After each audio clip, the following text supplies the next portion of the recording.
अय्यूब अलैहिस्सलाम को अल्लाह ताला ने बहुत सारी नेमतों से नवाजा था और अल्लाह ताला ने उनको बहुत सारा माल भी दिया, औलाद दी, बीवियां दी और वो अल्लाह के बड़े शुक्रगुजार बंदों में से थे।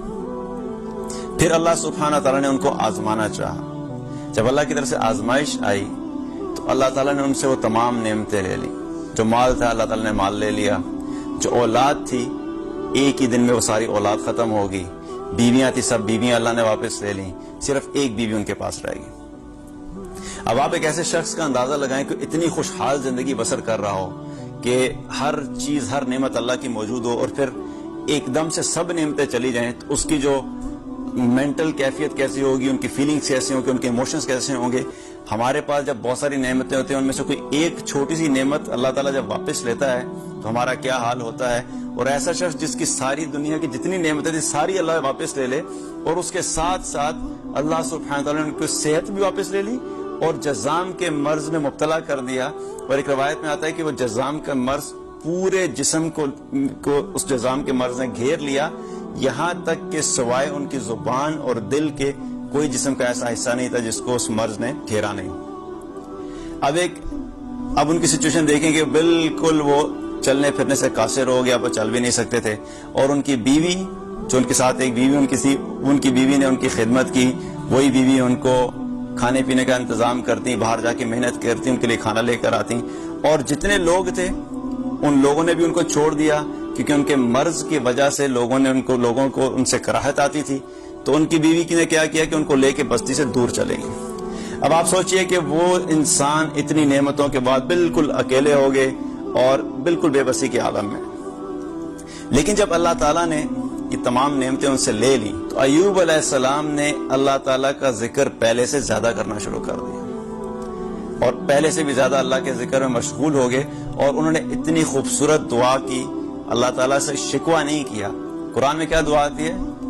अन्नी मस्सन्नी यज़ुर्रु व अंत अरहमुर राहिमीन। उन्होंने दुआ किया कि या अल्लाह इस बीमारी ने मुझे घेर लिया है, मैं इस बीमारी में मुब्तला हो गया हूँ और बेशक तू तमाम रहम करने वालों में सबसे ज्यादा रहम करने वाला है। हालांकि जब बीमारी आती है तो हम दुआ क्या करते हैं कि या अल्लाह हमें सेहत दे दे, या अल्लाह हमें इस मुश्किल से निकाल दे, या अल्लाह इस मुसीबत से निकाल दे, या अल्लाह इस आजमाइश से निकाल दे। उन्होंने ये दुआ नहीं की, उन्होंने सिर्फ ये इतना कहा कि तू तमाम रहम करने वालों में सबसे ज्यादा रहम करवाने वाला है। अब ये दुआ जब की और उस हालत में थे तो उस सिचुएशन में भी उन्होंने अल्लाह की नाशुक्री नहीं की।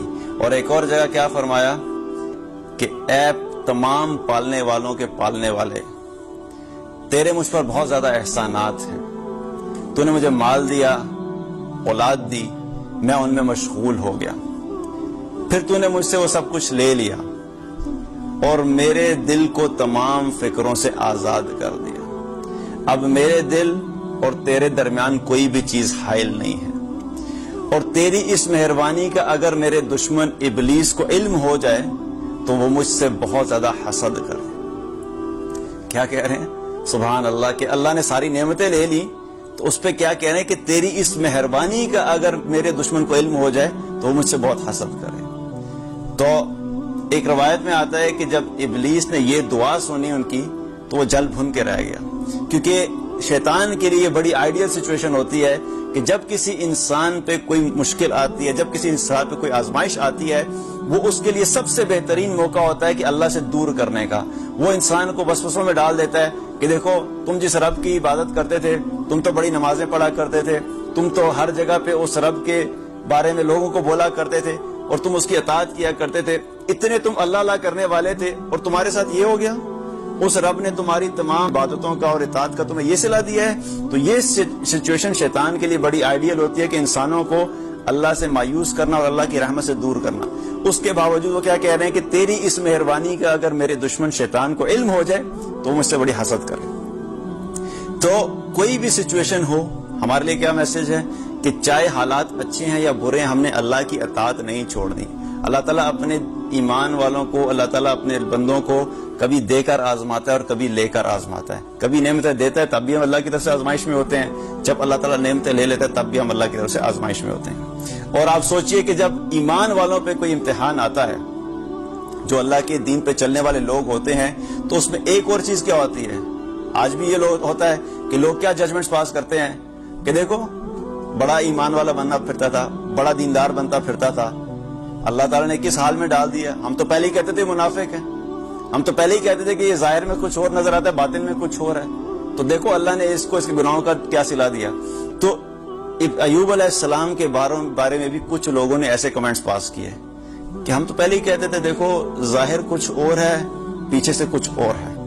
تو یہ بڑی اللہ کی طرف سے جب آزمائش آتی ہے تو اس پر بھی انہوں نے کیا کیا, صبر کیا اور اللہ تعالیٰ سے کوئی شکوہ نہیں کیا.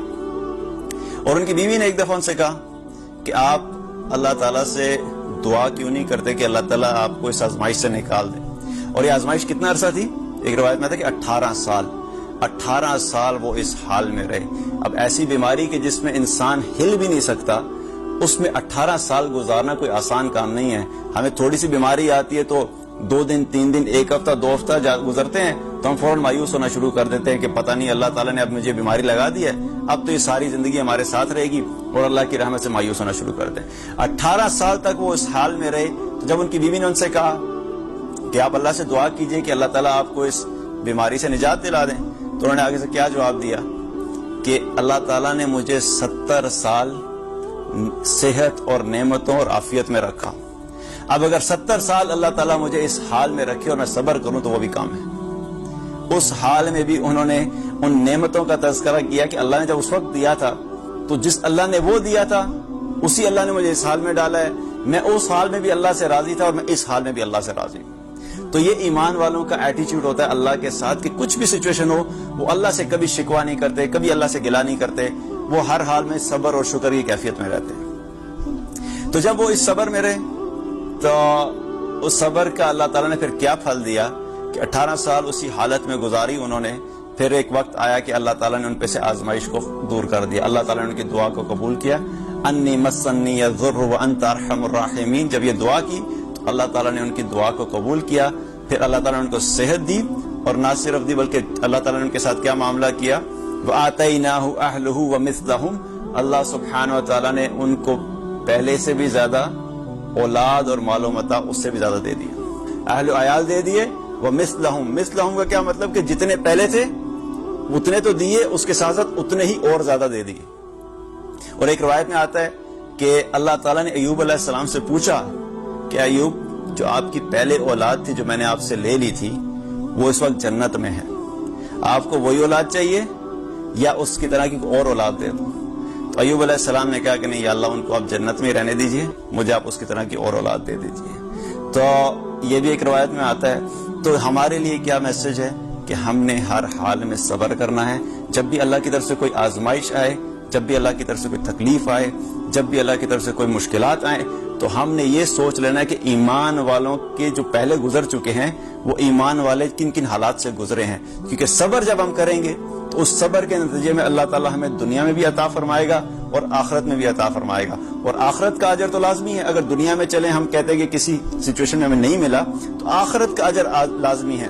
انما یوفی الصابرون اجرہم بغیر حساب. اللہ تعالیٰ نے قرآن میں کیا فرمایا کہ صبر کرنے والوں کو اللہ تعالیٰ بے حساب دیتا ہے, دنیا میں بھی دیتا ہے اور آخرت میں بھی دیتا ہے. اور ان اللہ مع الصابرین, اور صبر کرنے والوں کے ساتھ اللہ ہے. تو اللہ جس کے ساتھ ہے اس سے بڑی اور کوئی نعمت نہیں ہے. ساری دنیا بھی ہم سے اگر الگ ہو جائے, لیکن اگر اللہ ہمارے ساتھ ہے تو ہم دنیا میں بھی کامیاب اور ہم آخرت میں بھی کامیاب.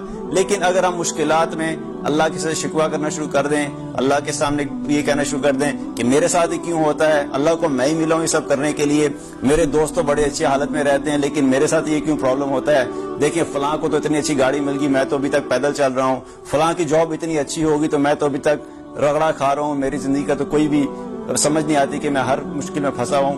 کبھی بھی اللہ سے ہم نے شکایت نہیں کرنی. جس حال میں ہیں اس حال میں ہم نے شکر بھی کر رہے ہیں اور صبر بھی کرنا ہے. جب ہم یہ اپنا ایٹیٹیوڈ رکھیں گے تو اللہ تعالیٰ ہم سے دنیا میں بھی راضی ہو جائے گا, دنیا میں بھی سکون والی زندگی عطا فرمائے گا, اور آخرت میں بھی اپنی رضا کا معاملہ فرمائے گا.